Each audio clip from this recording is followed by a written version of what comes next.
di sana juga emang diwajibkan diwajibkan untuk melibatkan pelaku UMKM lokal Nah itu dan dia, petani. dan itu dia gitu. Kan itu. Tapi fakta di Nah, lapangan justru ini dikuasai oleh kartel. Kalau mereka itu mewakili rakyat dan ada keberpihakan terhadap rakyat, berani nggak bersikap untuk mengefisiensikan anggaran belanja gaji pegawai. Banyak juga Kang yang emang masuk ke saya informasi, bahkan luar dari kota Tasikmalaya juga yang masuk ke saya, yaitu keterlibatan ASN dan keterlibatan DPRD.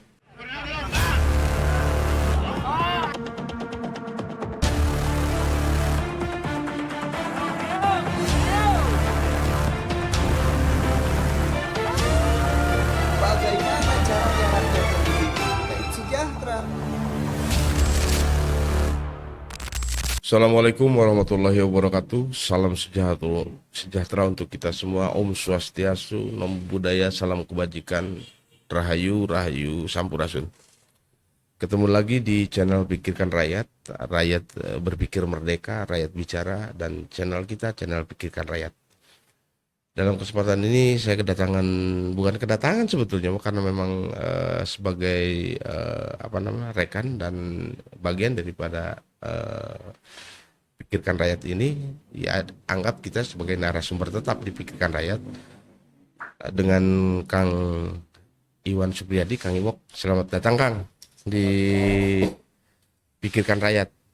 Ya seperti biasalah, kita akan berbincang-bincang tentang keberpihakan terhadap rakyat atau sesuatu hal atau persoalan-persoalan yang berkembang selama ini di rakyat kita, di rakyat Kota Tasikmalaya, khususnya umumnya di Indonesia, terkait MBG Kang. Nah, dewasa ini atau akhir-akhir ini kan MBG ini selalu menggelembung, selalu menjadi sebuah persoalan, selalu ada hal-hal yang memang jauh panggang dari api, terus baik dari kontribusi, terus regulasi dan sebagainya. Nah, penemuan Kang Iwok perihal MBG yang menjadi program unggulan Presiden kita Prabowo, realisasi di lapangannya, penemuannya seperti apa tuh Kang? Ya, selamat sore Kang Pat. Ya, sore ya. Nuhun ngenten karena waktosna sedia tiasa kiring out dina ieu podcast. Pertama mungkin kita sangat mengapresiasi kaitan dengan program yang dicanangkan oleh Presiden kita, Ya. Bapak Prabowo, salah satunya kaitan dengan program makanan bergizi gratis yang menyasar kepada anak-anak, ibu menyusui, Termasuk balita lansia. dan lansia. Salah satunya untuk pemenuhan gizi. Betul. Terus selain dalam hal pemenuhan gizi, bahwa program tersebut itu menjadi sebuah angin segar bagi masyarakat, khususnya pelaku UMKM, Harus para petani. Nah, seperti gitu kan. Kenapa? Mungkin bukan dari persoalan kaitan dengan pemenuhan gizi. Apalagi kalau kita berbicara Kota Tasikmalaya, angka stunting itu sangat cukup tinggi. Betul. Cukup tinggi di angka stunting. Makanya ketika ada program MBG tersebut, mungkin bisa juga menurunkan angka stunting. Itu yang emang diharapkan. Iya. Secara implementasi program dari makan gizi gratis. Terus yang kedua, berbicara angka kemiskinan. Betul. dan pemberdayaan kaitan dengan pelaku UMKM lokal. Ini menjadi sebuah menjadi sebuah harapan bagi masyarakat yang emang ketika program ini berjalan bagaimana mestinya, tapi ada juga yang emang berkesinambungan kaitan dengan pertama pemenuhan gizi, yang kedua pertumbuhan ekonomi, apalagi di kalangan petani. Nah, Programnya begitu. Tapi kalau kita melihat kondisi hari ini banyak juga yang emang isu berseliweran kaitan dengan ketimpangan bahwasanya isu yang muncul bahwa program tersebut itu hanya ada beberapa, mungkin jadi kalau bisa saya sebutkan Kang, program tersebut ini terjadinya terkesan ada rentetan monopoli gitu Kang. ya, Rentetan monopoli. Kenapa berbicara masalah monopoli? Kaitan dengan pertama pendirian dapur umum. ya, Bahwasanya banyak juga informasi-informasi yang saya dapatkan. Dapur-dapur umum tersebut itu dimiliki ataupun oleh segelintir elit lah, segelintir elit kan, yang punya emang berkoordinasi langsung secara politis ataupun seperti apa. akses. Elit itu yang pertama. Terus yang kedua kaitan dengan pendistribusian Ya. bahan baku kan gitu kan. Nah, ini tidak juga melibatkan pelaku UMKM lokal ataupun petani. Jadi tingkat pemberdayaannya nyaris hilang. Itu. Kalau emang kalau kita berbicara masalah perekrutan, mungkin ada perekrutan. Ya. Perekrutan tenaga kerja mungkin kan. Ya.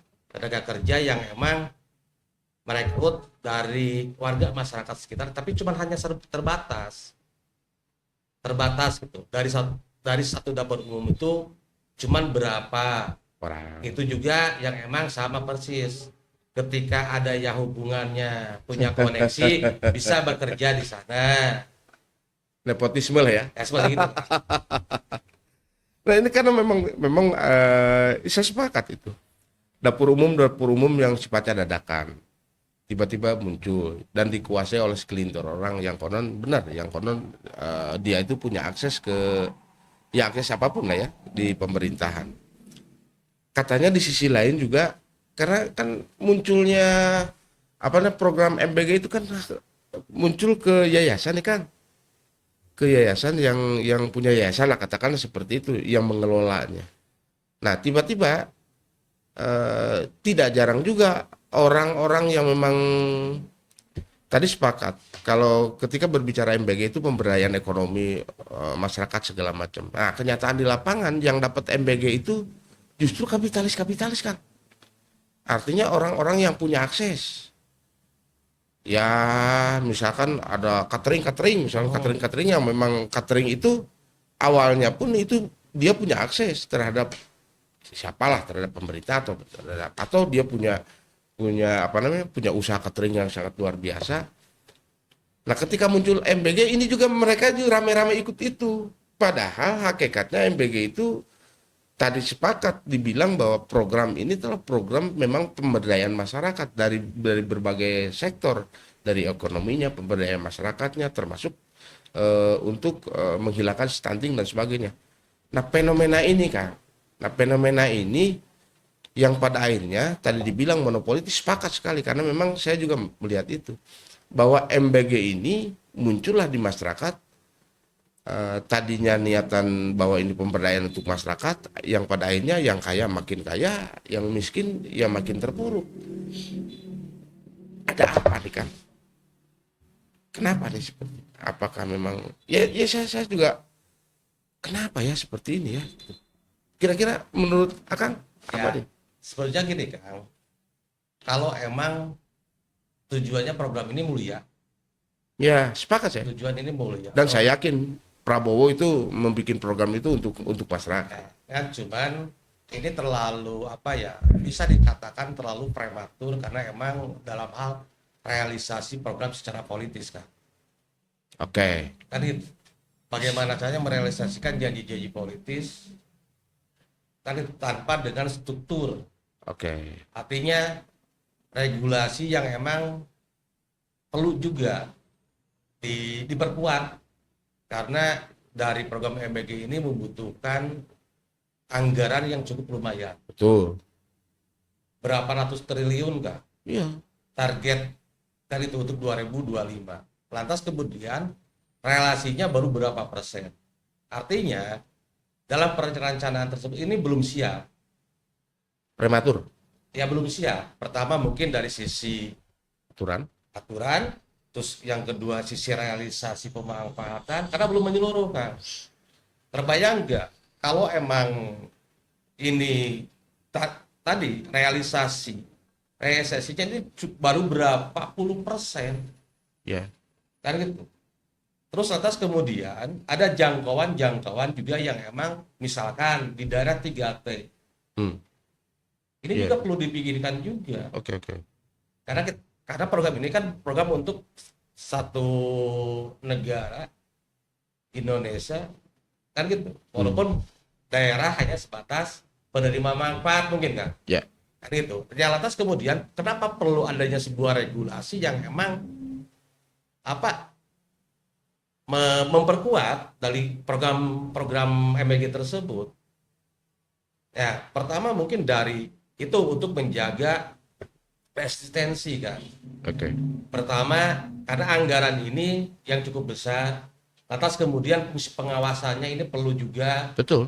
Terus sejauh mana peran APH di sini keterlibatannya. Terus kalau kemudian nanti peran dari inspektorat seperti apa? Karena ini mencakup keuangan negara kan. Ya. Bukan uang pribadi. Betul. Harus ada pertanggungjawaban. Nah itu, Mau ini yang tidak mau. emang perlu juga kita awasi. Nah, lantas kemudian muncul isu keterlibatan beberapa bisa katakan dengan tanda petik oknum mungkin kan, oknum dari anggota DPRD ataupun oknum ASN yang emang terlibat. Jangan oknum, memang nggak anggota DPRD loh Kang. Ya, Ini yang terlibat gitu. Emang secara itu sah. Karena emang perlu juga mereka dilibatkan. Tapi dalam konteks terlibat itu seperti apa? Tenis jangan sampai lah. Kan gitu. Misalkan gini kan. Jelas kalau kita berbicara keterlibatan legislatif, fungsinya jelas. Fungsi pengawasan. Jelas. Kan gitu. Peran ASN jelas ada keterlibatan di sana. Makanya ada yang namanya dinas kesehatan mungkin Kang. Kaitan dengan karena ini menyangkut dengan Makanan. gizi kan. Iya. Itu melibatkan terus BPOM dan segala macam lah kelayakan. Kan gitu Kang. Itu peran ASN di sana. Walaupun ASN bisa di dapur umum. Tapi ASN seperti apa? Misalkan kalau emang ASN itu ikut di dapur umum tapi di bagian gizinya ASN kan gitu. Tapi kalau emang hari ini muncul yang emang ke publik isu-isu yang emang bukan satu ataupun dua orang kan yang ikut bermain kan gitu kan. Nah terus keterlibatannya seperti apa? Makanya terjadilah bahwasanya ada melalui jejaring relasi yang sehingga orang lain ini tidak bisa masuk. Oke, saya tangkap. Mungkin ketika berbicara keterlibatan salah satu anggota DPRD dengan jejaringnya beliau yang sehingga walaupun program ini secara vertikal kan gitu kan, tanpa melibatkan pemerintahan daerah, tapi pemerintahan daerah juga turut serta di sana. Terus serta dalam hal merealisasikan dan mensukseskan. Artinya peran pemerintah hadir di sana. Khususnya kepala daerah hadir di sana gitu. Apalagi ketua DPRD hadir juga di sana. Dan yang kita dengar itu bahwa MBG itu kepala daerah dan sebagainya tidak ada urusan karena memang vertikal katanya nih. Nah ini kan jadi masalah nih Kak. Ya gimana ya? Kalau emang hubungannya karena langsung kan. Betul. Dari BGN kan gitu dengan mitra SPPG dan bermitra dengan satu yayasan. Iya. Kan gitu. Artinya langsung gitu. Set. Ya, lantas ketika misalkan daerah kan turut serta Harus hadir. membantu, harus hadir merealisasikan program tersebut. Oke. Bukan berarti jadi cawe-cawe kan gitu. Kayak itu. Ya, persoalannya bukan artinya hadir terlibat Adanya langsung di dalam sebuah wilayah konflik kepentingan. Betul. Apalagi Di awal. misalkan mereka masuk ada ke yang dalam, terlibat. di sana punya fungsi dapur pengawasan umum tidak akan berjalan. Terus di sana juga emang terlibat dalam pasokan bahan baku ataupun ada juga DPRD yang terlibat punya dapur umum kan gitu. Ya artinya mereka itu ini yang resistensi adanya sebuah konflik kepentingan. Betul.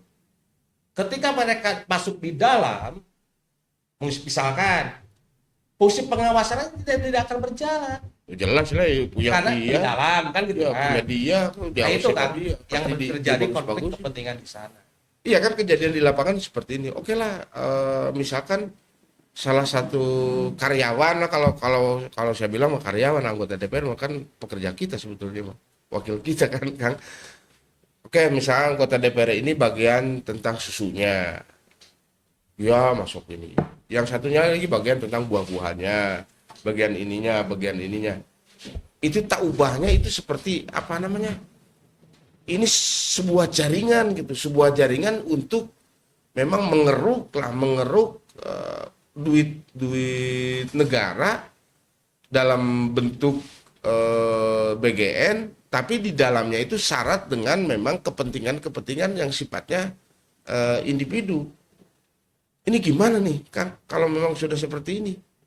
Padahal hakikatnya tadi dibilang oleh Kang Iwak bahwa kalau ini terrealisasikan dengan bagus langsung ke masyarakat, pemberdayaan masyarakat di wilayah itu kan menarik. Seperti halnya tadi kita ngobrol di belakang podcast ini.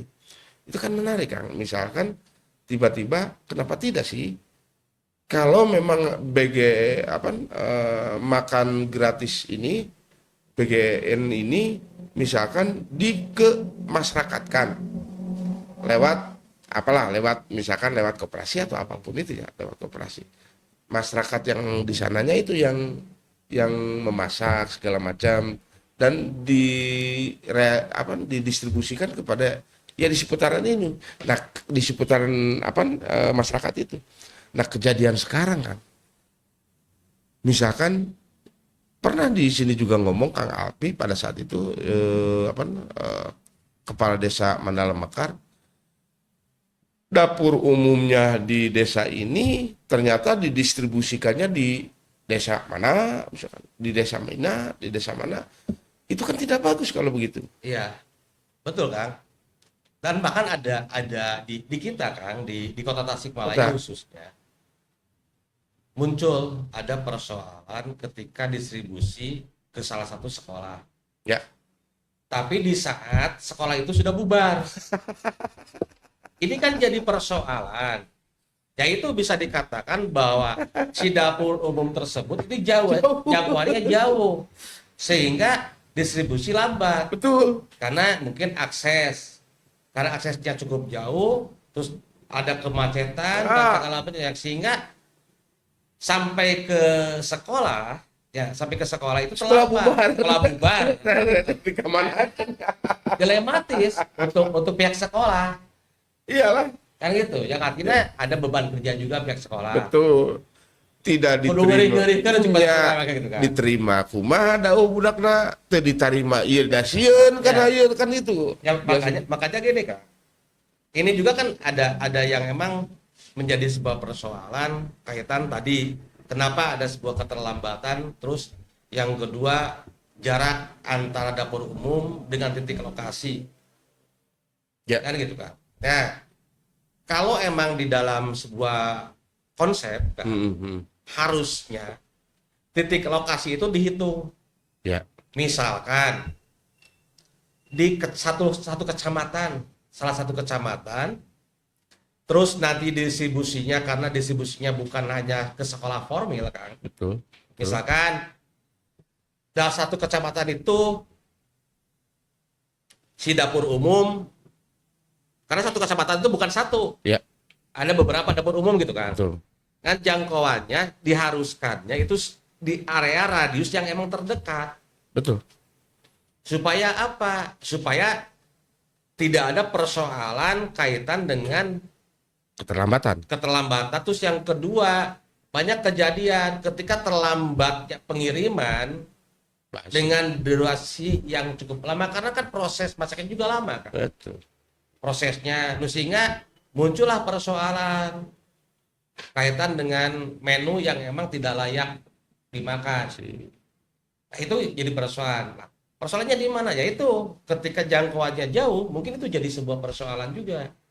Tapi kalau emang radiusnya misalkan ditentukan, Kang, ini misalkan radius satu kecamatan, tapi di sana ada dapur umum, terus di sana juga ada fasilitasi penerima, misalkan Ya, sekolah. dekat sekolah SD, pesantren, Ya, MI, ya. terus kan itu, Kang. Terus jaraknya itu kalau nggak salah itu 6 kilometer, Kang. Oh, sudah ada berarti? Kalau nggak Ya, oh. kan gitu.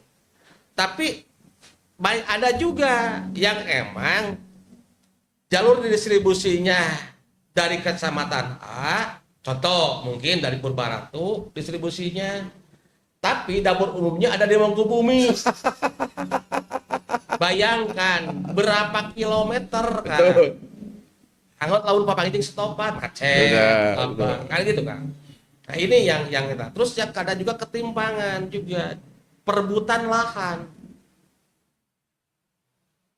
Itu perebutan lahan antara dapur umum dengan dapur umum. Ada salah satu contoh kejadian kan, di kalau nggak salah di wilayah Ciberem. Hmm. Di wilayah Ciberem antara dapur umum dengan dapur umum Reneng. pergesekan. Pergesekan. Jadi yang awalnya distribusi bukan jauh di titik lokasi. Tapi ketika ada dapur umum di sana, kan gitu. Nusinya akan masuk ke sana juga sulit karena sudah ada. Ya, Nah, ini yang emang perannya pemerintahan daerah di sini. hadir. Gitu kan. Ya. Jadi memetakan, bukan mengarahkan tapi memetakan. Misalkan dengan kebutuhan, zonasi, Oke. ya keterlibatannya di sana. Oke. Bukan keterlibatan mengurus dapur umum. Betul. Apakah berdistribusikan kaitan dengan kebutuhan Oke. bahan baku. Oke. Nah, fungsi pengawasan DPRD juga sama. Fungsi pengawasan DPRD jelas kan? Hmm. Secara tugas dan fungsinya. Betul. SN tugas dan fungsinya, Betul. DPRD tugas dan fungsinya. Betul. Nah, walaupun secara apa ya? Secara ini kan ini program pusat, yayasan secara vertikal hubungannya antara si dapur umum, entah itu dikelola emang oleh yayasan Atau mandiri atau di pihak swasta. ketiga kan Kan ya. gitu. Ini kan vertikal langsung Betul, dengan betul. Badan Gizi Nasional. Benar. Kan gitu. Nah, lantas kemudian perlu juga kelayakan dapur umum tersebut. Nah, makanya harus hadirnya peran fungsi pengawasan itu di sana. Layak nggak dapur umum? Sudah memenuhi standar tidak? Karena ada kalau nggak salah kan ada kriteria Betul. si dapur umum tersebut. Nah, lantas kemudian peran fungsi pengawasan itu yang dilakukan oleh siapa? Ya. Yaitu peran ASN dan Legislator. ada juga keterlibatan masyarakat. Harusnya. Harusnya keterlibatan Iya. masyarakat di sana. Karena peran serta masyarakat harus terlibat dalam mengawasi. Karena ini programnya menggunakan uang rakyat, uang negara, bukan uang pribadi, kan. Ya. Apalagi dalam hal program tersebut pemenuhan gizi. Transparansi berarti ya. Ya, pemenuhan gizi untuk masyarakat. Kalau sekolah formal mungkin SD, SMP, SMP, SMA, dan pondok pesantren, Betul. SMI. Terus juga lansia, ibu hamil, ibu menyusui. dan balita. Artinya program ini sudah bagus kan? Kenapa ya? Program yang memang sudah sedemikian rupa masih saja di otak-atik gitu, Mak. Masih di otak-atik konon oleh orang yang dalam tanda petik berkuasa. Kongtik loh, Kak. Artinya yang punya akses, yang punya dapur umum, yang punya misalkan akses ke sana, yang bisa mengambil dana MBG itu kan bukan orang-orang biasa. Yang dalam tanda petik bahwa orang-orang itu adalah orang-orang berada, orang-orang lebih lah. Artinya orang-orang yang memang ekonominya di atas rata-rata. Tapi masih saja program ini diambillah sama mereka gitu. Padahal hakikatnya tadi itu program ini kan luar biasa kalau memang kena gitu. Betul.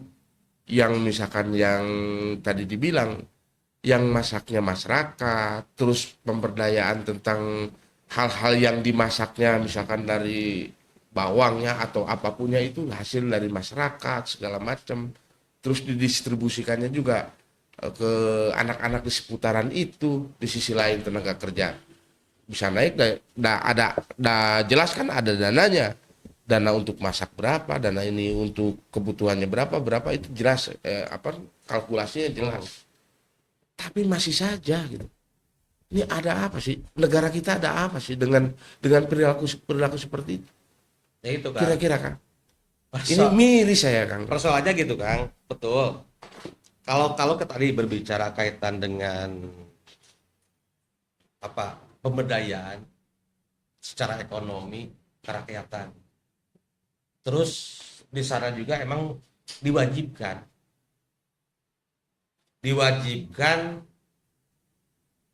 untuk melibatkan pelaku UMKM lokal dan petani. Dan itu dia gitu. Kan itu. Tapi fakta di lapangan justru ini dikuasai oleh kartel. Kan gitu. Kapitalis kan kartel, apapun alasannya. Ketika berbicara kartel, otomatis tidak melibatkan pemberdayaan secara ekonomi lokal. Jelas kapitalis itu. Untuk memenuhi kebutuhan. Ya orang berduit. Misalkan contoh, salah satu kecamatan, di sana ada dapur umum berapa? Siapa pemiliknya? Kan itu kalau bisa itu transparansi gitu. Betul. Supaya publik tahu. Dan memang duit publik. Karena harus itu tahu. Bukan duit pribadi tapi Harus duit negara. Harus tahu seharusnya. Nah, kenapa kemudian tadi berbicara ekonomi kerakyatan, apalagi yang dicanang-canangkan oleh Pak Prabowo kaitan dengan ketahanan pangan. Oh iya benar. Di sana berbicara ketahanan pangan, leading sektornya ada di petani. Di petani jelas. Oh iya benar. Nah, dalam hal untuk memutus mata rantai, terus petani tidak kesulitan dalam hal pasar. Yaitu ini peluang besar bagi petani. Seharusnya kalau emang petani ini terlibat dalam artian terlibat itu dalam hal pasokan kebutuhan. Misalkan di sana kan ada beberapa kelompok tani. Ini terlibat enggak dinas misalkan pertanian? Kalau dinas kesehatan kan jelas kan. Kalau dinas kesehatan, dinas pendidikan. Tapi berbicara petani dan di sana juga terus peran UMKM, ada Indak. Betul. Nah, makanya walaupun ini secara vertikal kebijakan ada di pusat, harus hadir pemerintahan daerah. Betul. Untuk dalam hal mengimplementasikan, merealisasikan program. Betul. Salah satunya itu. Jadi jangan sampai kan ketika program bagus, tapi hanya untuk segelintir elit, lantas kemudian rakyat hanya sebatas objek nontonnya. Nah itu. Untuk pemenuhan gizi hak rakyat. Tuh. Jelas. Untuk kesejahteraan, pemberdayaan itu hak rakyat. Hak rakyat dan kewajiban negara untuk mensejahterakan. Tapi jangan sampaikan bahwa program tersebut hanya Paham saya. di apa ya di wilayah yang emang dimanfaatkan oleh segelintir elit kan. Ya ini adalah kasus yang menarik, Kak. Ada kasus yang menarik, bukan kasus yang menarik, memang ini kejadian. Kan kita tahu, kita transparan lah, kita tahu bahwa gaji anggota dewan itu sampai 50 juta lah ya, 40 lah, 48 50 juta. Itu kan gede kan. Gede lah dipotong oleh partai di segala macam. Untuk kehidupan dia secara pribadi itu luar biasa lah, dengan sebulan misalkan sampai 30 juta. Nah tiba-tiba ada muncul kok masih ikut-ikut aja, karena di situ saya yakin mereka ikut di situ kan tidak ada, zaman sekarang itu tidak ada makan gratis, tidak ada makan siang gratis. Artinya di situ ada potensi duit, katakan seperti itu. Kenapa tidak sih misalkan hal yang seperti itu mah udah kok masyarakat deh. Tapi ini kan diambil sama mereka dan itu bukan jadi rahasia umum. Betul. Di kota Tasik pun dewan anggota dewan yang bermain MBG banyak, di kabupaten banyak, dimanapun banyak gitu. Ini nggak ngelihat bagaimana sekarang itu posisi masyarakat kita itu diserang oleh stunting, diserang kemiskinan segala macam dan sebagainya. Apa tidak ada empati gitu Kang? Nih akan nih ini keluar dari hati sanubari nih Kang. Ini ada yang salah nih. Betul kan? Kenapa nih Kang? Kira-kira apa sih? Saya rasa tadi diulas oleh Kang Pahat bahwa saja gaji dan tunjangan DPRD kan gitu kan? Ya. Yang emang dibebankan dari hasil pajak, retribusi dan lain-lain yang diambil dari rakyat. Ya. Artinya mereka itu digaji oleh kita. Dari kita bayar pajak, dari Betul. kita bayar retribusi dan lain-lain. Buat gaji mereka. Buat gaji mereka. Kan gitu. Lantas pertanyaannya, apakah beliau itu sebagai wakil rakyat yang mewakili rakyat? Kan gitu kan. Tapi pada prinsipnya emang tidak semua sih, kalau kita melihat bahwa anggota DPRD, Betul. Sepakat saya. ya, ada juga yang emang Ada yang bagus. benar-benar bekerja. Ada, sepakat saya. Sepakat. Ada juga yang emang ya hanya sebatas Betul. Sepakat saya. lantas kemudian tadi kata Kang Pat tidak cukup Dengan kan gitu, dengan gaji sekian. Ya. Bayangkan kalau 55 juta kali 1 tahun 12 bulan berapa Kang? 1,5 M. Ini masih ngambil gitu. Nah, lantas kemudian tadi kenapa mereka masih pingin ikut dalam hal, tapi kalau saya sih nggak salah juga. Enggak salah. Nggak salah juga sih. Tapi udah gitu ting lah gitu guys. Bagian masyarakat. Atuh nah. Ari misalkan anu boga enom atau sok atau berdaya ke petani, Iya, anak gitu. didinya libatkeun kayak gitulah Kang. Ulah didominasi ku manehna. Betul. Kalau emang berbicara tadi masalah Pemberdayaan. bagaimana segala caranya macam. ada keberpihakan kepada masyarakat, pemberdayaan secara ekonomi, kerakyatan dan ya UMKM di lokal. Terus petani, peternak dan nelayan. Iyalah, di kita kan Kan gitu. banyak. Karena kan yang dibutuhkan pemenuhan gizi itu yang apa ya? Mungkin dari hewaninya juga, Nabati, gitu kan, hewani. nabati, Betul. dan segala macam lah. Artinya, ketika melibatkan petani, peternak, nah, secara tidak langsung berarti udah menumbuhkan perkembangan ekonomi di masyarakat petani. Benar. Kalau emang ada keberpihakan terhadap petani. Ini Jadi jangan sampai kan ketika misalkan tadi dikuasai oleh kartel, ngeri. ini kan rentetannya panjang Ya ngeri sih. dan ini terjadi ya apa? Ya di lapangan kan seperti itu. Ya kita tidak bisa menutup mata kan. Memang seperti itu kenyataannya.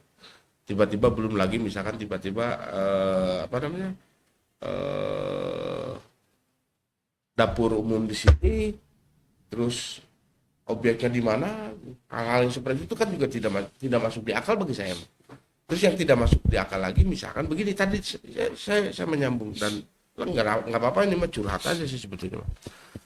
Tiba-tiba anggota dewan itu digaji sama rakyat dengan bayar pajak dengan segala macam tetek bengek dan sebagainya. Ini ada hak rakyat sih sebetulnya dari pemerintah, bukan dari dia loh, dari pemerintah.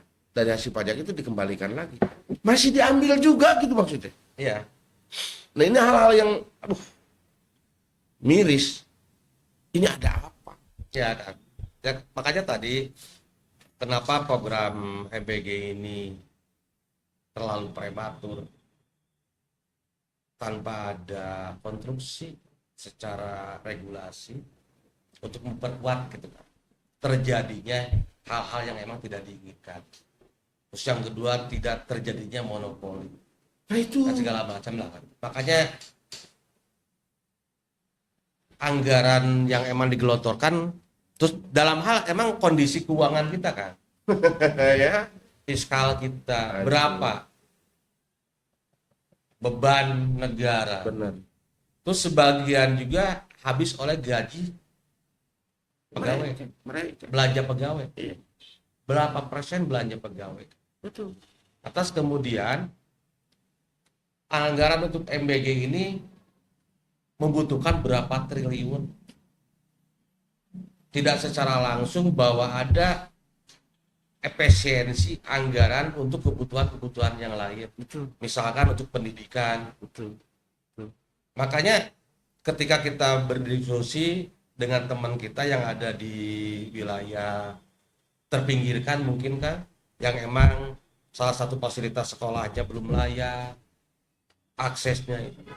Mereka itu menolak kehadiran MBG. Yang mereka butuhkan itu sarana dan fasilitas sekolah. Wah, gitu. Bagaimana mau mendidik, mencerdaskan ketika fasilitas sarana sekolah itu belum layak?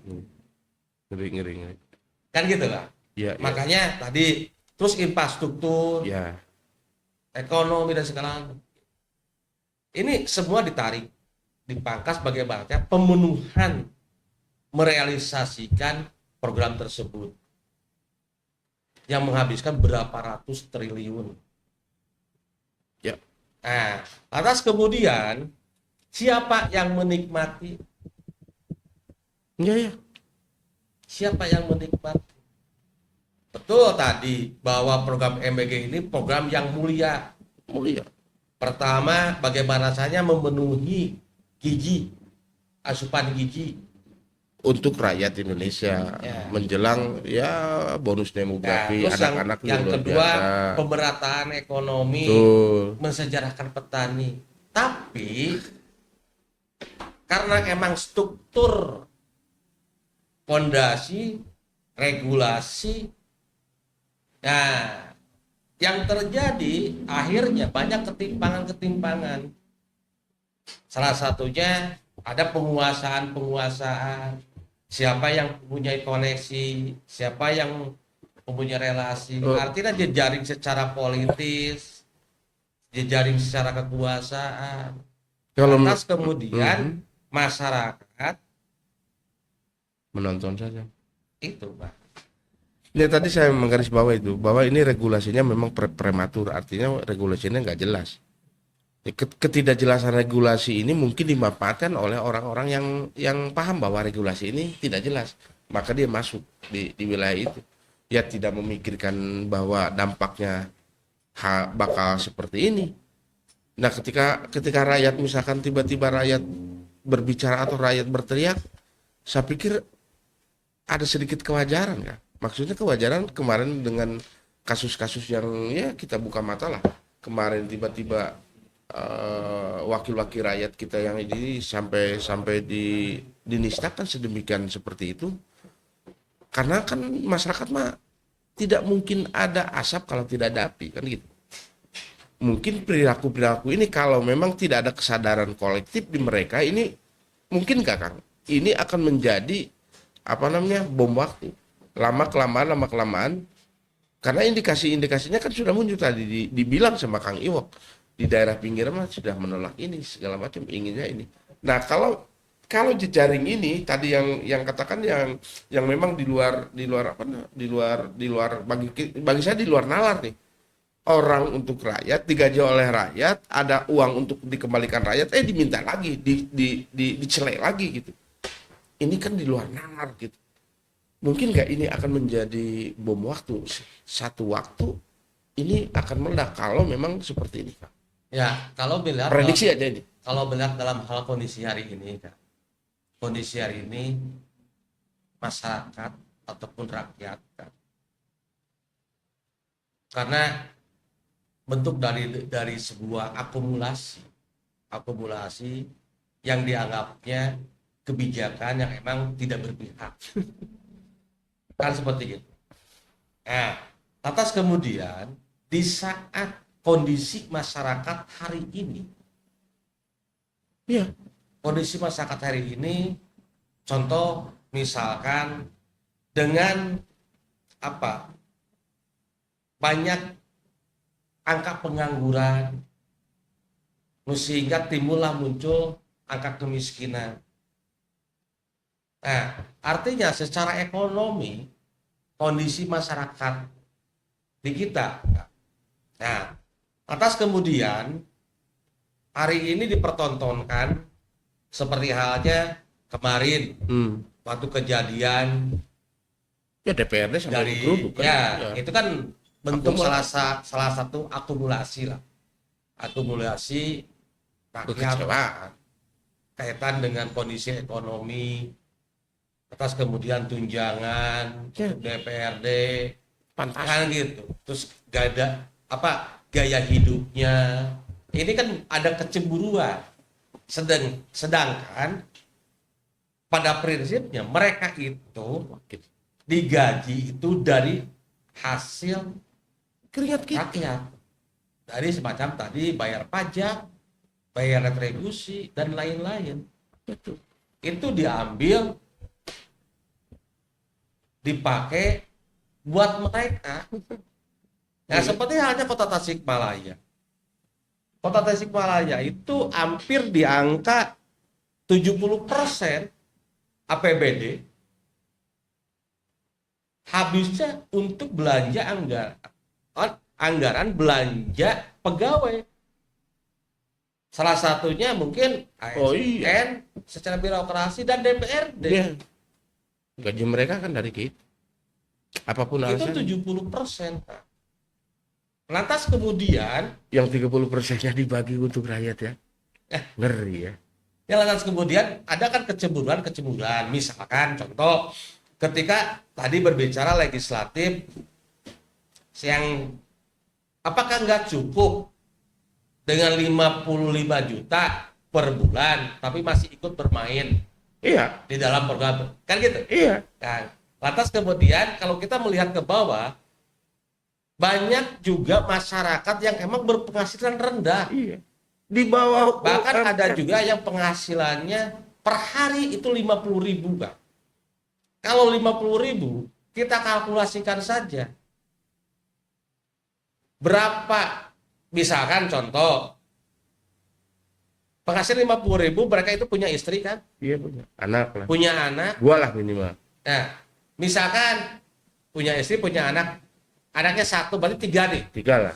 Ya. Apakah cukup, Kak? Uang 50.000 untuk memenuhi kebutuhan.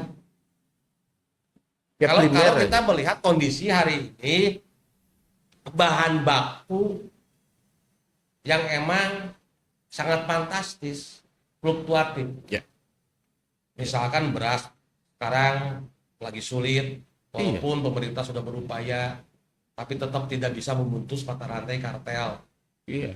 Terus bahan baku yang lain, Kemarin daging ayam naik sampai 34.000. bayangkan, Kak. Sehingga wajar ketika misalkan ada kecemburuan sosial dari rakyat. Berarti Ketika misalkan perilaku mereka ya yang jelas-jelas mereka itu dibayar dari hasil nah itu dia. uang rakyat. Kan gitu. Ya, artinya kan saya bisa menyimpulkan ketika mereka berperilaku seperti itu, padahal mereka itu intinya dari rakyat, itu kan menghina akal sehat. Artinya menghina akal sehat, sementara akal-akal yang sehat itu ada di rakyat semuanya. Semuanya rakyat itu sehat kok. Betul. Berpikir sehat, selalu berpikir positif, segala macam, pajak dibayar dan sebagainya. Apakah rakyat kita anarkis? Tidak. Muncul keanarkisan itu ya sebab akibat. Betul. Dengan perilaku yang seperti itu, yang konon bahwa mereka itu wakil rakyat, bagi kita mereka itu karyawan bagi saya. Bagi saya mah bagi rakyat itu sebenarnya karyawan yang menjadi bosnya itu rakyatnya. Nah, ke bosnya sendiri dia sudah mengkhianati seperti itu. Ke bosnya nih, ke yang gaji gitu. Ya dibukti konkret kan tadi. Kalau ngeri itu betul kan. kan? Kalau kita melihat bahwa kondisi beban lah. Mungkin beban ya Kang. Beban untuk pemerintah dalam hal berbicara masalah keuangan negara. Entah itu APBN, APBD provinsi ataupun APBD. Pada prinsipnya sama. Mereka itu mengambil dari uang rakyat. Betul. Gitu kan. Dan sumber-sumber yang lain. Nah, lantas tadi bahwa beban-beban yang tersebut berani enggak ketika misalkan kalau mereka itu mewakili rakyat dan ada keberpihakan terhadap rakyat, berani enggak bersikap untuk mengefisiensikan anggaran belanja gaji pegawai. Berani nggak? Harusnya berani. Iya dong. Kalau emang mereka merasa mewakili. Betul. Betul. Melihat kondisi hari ini. Betul. Saya sepakat. Kalau emang 70% APBD habis dipakai belanja pegawai, lantas kemudian 30%. 30% itu berapa persen Kang untuk menyelesaikan angka kemiskinan? Iya. Yang 30% ini kan dibagi untuk ekonomi lah. Untuk Berapa pendidikan persen lah, angka kemiskinan? Kemiskinan. Berapa persen untuk angka pengangguran? Berapa persen untuk kesehatan? Berapa persen untuk pendidikan? Itu Infrastruktur dan pemberdayaan kan? Kan gitu. Nah, ketika berbicara efisiensi, mereka menguras dari program-program yang sudah ada. jadi Lantas mengurasnya dari program yang 30% berarti. Iya. Bukan yang dari 70% kok. Ya lantas Iya betul. kemudian kalau berbicara efisiensi kan, ya seperti halnya perjalanan dinas. Ya. Kalau kita gali apa sih manfaatnya perjalanan dinas? Hanya sebatas Healing. mereka berangkat, kan gitu.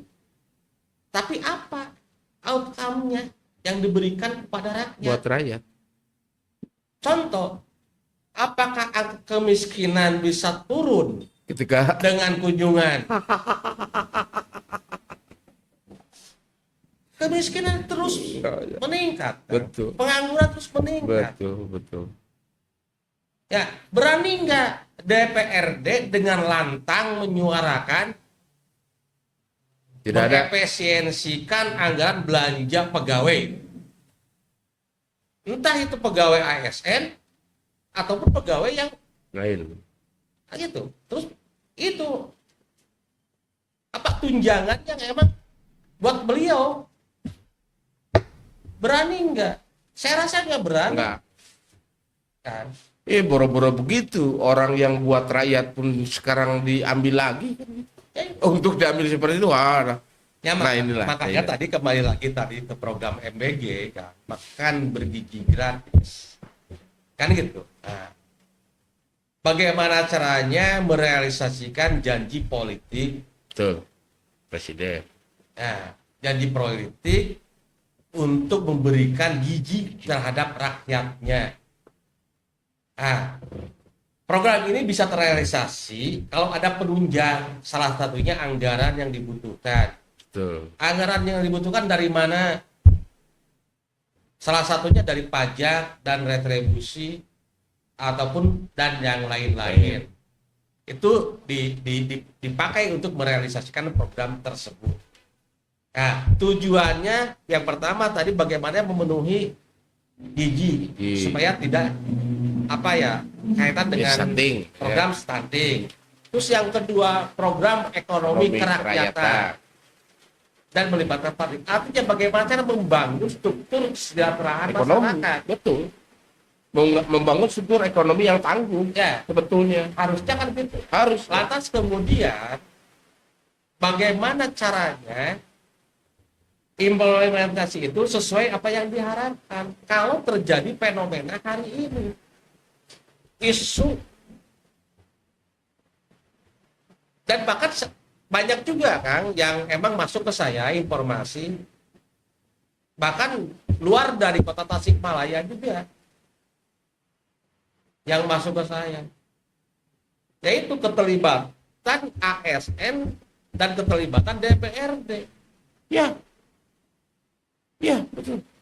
Loh, saya rasa bahwa nggak salah, tapi ada yang salah gitu.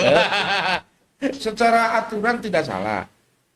Tapi etika tadi dibilang. Iya, Ada etika yang memang itu menabrak norma-norma, artinya penghinaan terhadap nalar akal sehat. Kemaruk gitu. Udah makanya, ya tolong dong. Yang ini bagian rakyat nih. Jangan bagian rakyat yang memang hanya secuil itu diambil lagi gitu. Ya ente mah geus beunghar dengan gaji yang sekian segala macam. Cing atuh ke rakyat mah tong dicokot-cokot deui atuh. Peperieun lain-lainna cing ieu mah da keur kemajuan. Kan tidak berpikir seperti itu. Artinya di situ kan ada kesakitan di situ. Ada penyakit yang ada di diri teman-teman itu. Ya penyakit kemaruk itu. iya, betul kan. Makanya kita meminta peran daerah. Pemerintahan ya. Iya, peran daerah khususnya pemerintahan daerah. Pemerintahan daerah khususnya wali kota mungkin kan. Wali kota dan fungsi ketua DPRD berani gak bersikap membuka secara transparansi tentang persoalan ini. Misalkan data dapur umum yang ada di Kota Tasik buka siapa pemiliknya, siapa distribusi. Betul. Berani enggak? Walaupun ini secara vertikal Benar. antara hubungan SPPG dapur umum dengan BGN yang emang langsung ke pusat. Lantas kemudian peran pemerintahan daerah, wali kota khususnya harus mendukung program tersebut. Karena tujuannya mulia. Benar. Tapi jangan tujuan mulia ini dikotori juga yang dengan perbuatan yang emang hanya menguntungkan secara personal. Kan seperti itu kan? Iya. Makanya berani enggak? Misalkan untuk satu kota Tasikmalaya yang sudah terbangun dapur umum itu berapa? Berapa unit? Siapa pemiliknya? Siapa yang menyuplai? Berapa persen melibatkan UMKM lokal? Berapa persen melibatkan petani? Itu menarik. Berani enggak? Ya karena kan Kalau emang itu terrealisasi, wah salut. berarti di sana ada yang namanya kesejahteraan. Ya. Karena pelaku UMKM lokal itu terlibat, Sepakat saya. petani itu terlibat, Sepakat. pemburuan gizi juga kan. Oke. Ya, jadi jangan sampaikan hari ini pemerintahan daerah ini hanya sebatas penonton.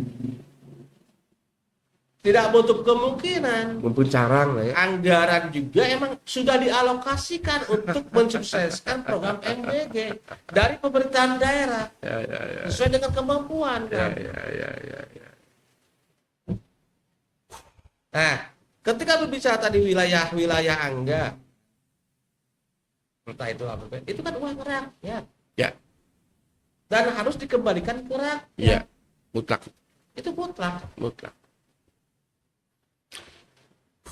Kalau kita ke rakyat dan jadi penonton, kan gitu. Ditipu deh. Ditambah lagi wali kotanya jadi Ya. penonton.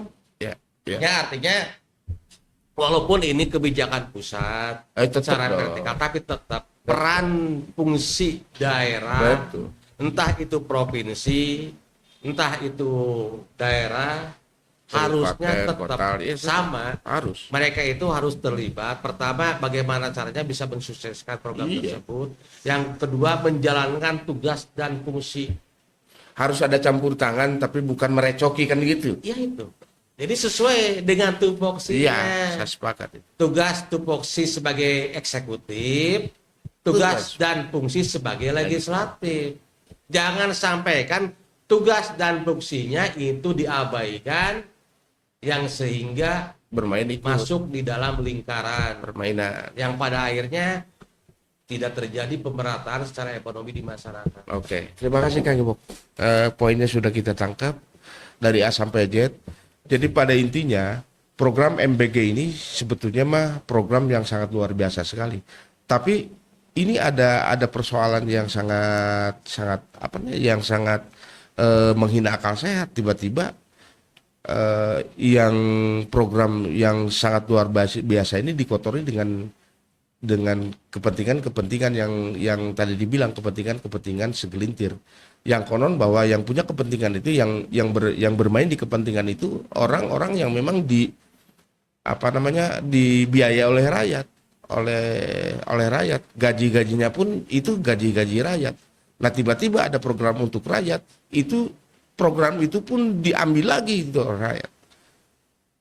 Jadi benar apa yang dikatakan seseorang bahwa negara yang kacau itu ketika undang-undangnya itu banyak, dan memang undang-undang kita itu bertebaran, dan antara undang-undang satu dengan undang-undang yang lain itu bukan saling mendukung, malahan saling bertabrakan, yang pada akhirnya ini pun tadi dibilang oleh narasumber bahwa ini regulasinya katakanlah prematur. Nah, keprematuran ini dimanfaatkan oleh teman-teman yang paham tentang peregulasian. Ya siapa lagi kalau bukan memang birokrat-birokrat, entah dari eksekutif, entah dari legislatif.